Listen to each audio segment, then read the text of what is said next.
Oh, I'm sorry. Are you guys back here? Oh. Hey, guys. Hi. How's it going? Good. So we just watched a couple segments on some weather observation, and we did a SOS. Do you guys remember what it was called? Tabletop text. Tabletop texting. That's right. Yep, tabletop texting. Have any of you guys ever texted on a phone before? Yes. Totally not. I have a phone right here. None of you have ever texted before. I have. Oh, you have? Oh, I have. Oh, okay. So, tabletop texting might have been a little bit different than your normal texting, right? Yeah, definitely. Because It was worse.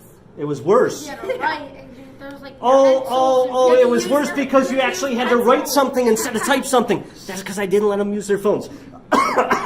Okay, so you did it on a piece of paper and it was about the weather stuff. Yes. Did it kind of have that feeling of texting? Yes, because it kind of. Yes, and it had like the bubbles though. Okay, so you liked it because I printed it out in color. So because it was printed out in color, that was kind of fun. Yeah. Okay. So do you think that this activity would have been easier if you were on a computer with a shared document?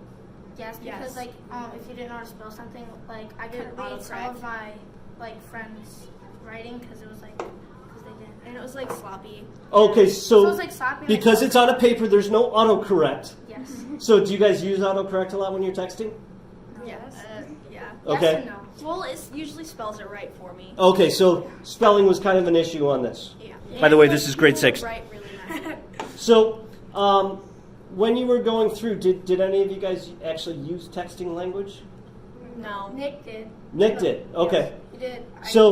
So when one of your classmates was doing it, he did have a little bit of texting language in. So you guys like spelled out everything, you wrote out everything. It wasn't real texting, so no, I didn't use So because it wasn't exactly like real stuff, she's a purist on this.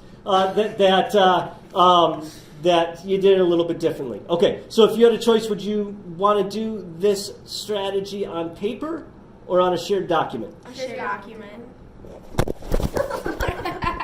Wow, that just shocked me. Okay, so shared document. So we're 1-to-1, by the way. Okay, so you would rather do it on a shared document. Now, do you think that would get confusing because with having a bunch of people in, or if you were on a shared document, would you still want the colored bubbles, or would you say each person has a different colored text? Each person has a different color text. Different color And text. you, like Okay. you pick your color. That'd be Yeah. cool. I hope you guys are listening. So, did any of you guys put emojis No. on your text?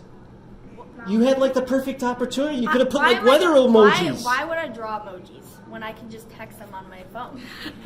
Man, these kids, I'll tell you. Okay, so, but could you see this strategy being used in places other than science? Yes. Yes. Okay, Like in math. like in math. Ooh. Now, interesting. So Math if to share answers with each other.